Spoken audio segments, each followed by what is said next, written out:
Kamusta ang lagay ng panahon? Bubuti ba ang lagay ng panahon ngayong araw till the weekend?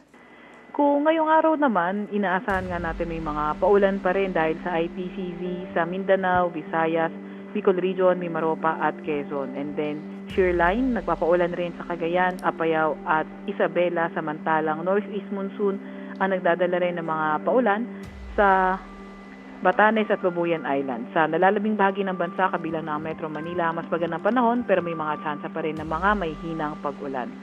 And also, ingat din pala sa mga papalaot sa Northern Luzon dahil magiging maalon hanggang sa napakaalon ng karagatan dahil may gale warning din tayong nakataas sa lugar na iyon. Okay, so ano ang maaasahan natin siguro lagay ng panahon sa New Year's Eve? Base sa ating weekly outlook, nakikita nga natin na New Year's Eve ay posible yung mga kalat-kalat na mga pag-ulan sa may Eastern Visayas at Mindanao dahil sa ITCZ. Then cloudy skies with scattered rains and thunderstorm. Posible ring makaapekto sa Cagayan at Batanes dahil naman sa shear line. Pero sa Metro Manila at the rest of the country, mas magandang panahon pero may mga tsansa pa rin ng mga localized thunderstorms. Okay. Pagpasok ng bagong taon, meron bang bagong bagyo?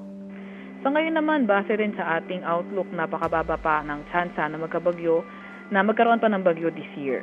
Okay, so nakailan tayo this year?